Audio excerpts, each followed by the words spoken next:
હાલો આજે નિષ્કલંક મહાદેવનો મેળો બતાવું, ભાદરવીનો મેળો. મહાદેવ સવારમાં 5 વાગે નીકળી ગયો તળાજા જવા. આવી ગયો તળાજા, ગાડી મૂકીને ભાઈબંધ આવવાના હતા, ભાઈબંધની સાથે બે નીકળી ગયા પછી નિષ્કલંક જવા. સવારના 7 વાગે આવી ગયા નિષ્કલંક મહાદેવ. પણ અહીંયા તો જો તમે ટ્રાફિક તો જો ભાઈ, ટ્રાફિક જોઈને તો મને એમ થયું હોય બાપા આ તો બહુ બધી ટ્રાફિક. અને ભાદરવીનો મેળો એટલે લોકો દૂર દૂરથી આવે ભાઈ દર્શન કરવા માટે મહાદેવ. હવે આ થમમાં પૈસા સોટાડતા કેમ સોટાડે ખબર નહીં. હાલો તમને દર્શન કરાવી દો. આ પાસે શિવલિંગ છે ને પાંડવો દ્વારા સ્થાપિત. જો તમને મહાદેવના દર્શન કરાવ્યા કમેન્ટમાં લખી નાખો મહાદેવ. અને હા એક આ ઐતિહાસિક મંદિર છે, લોકો અહીંયા દૂર દૂરથી આવે છે સ્પેશિયલ અસ્થિઓ વિસર્જન કરવા. આ બાપુને જોઈને મને નવાઈ લાગી ગઈ, મોઢું પૈણામાં નાખી દીધું ભાઈ, બહુ અદભુત કહેવાય ભાઈ, હું તો ચોંકી ગયો. અને ભાઈ દરિયામાં આવો ને આ કરવાની તો મજા જ કઈક અલગ છે હો ભાઈ, મેં તો બહુ કરેલ. મેળો હોય ને ધમકડા ન હોય તો બને જ નહીં. હવે આમને કોણ કોણ ઓળખો છો કેજો, પણ બહુ મોટું નામ છે હો ભાઈ. મહાદેવની પ્રસાદી લઈ લીધી.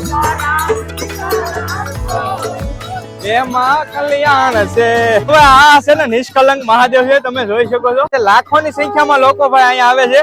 તો ખાસ આપણે YouTube ચેનલમાં ફૂલ વિડીયો આવી ગયો છે, જોઈ લેજો. કૌશિક બાંભણિયા YouTube ચેનલમાં આવી ગયો છે, મસ્ત વિડીયો છે, જોવાનું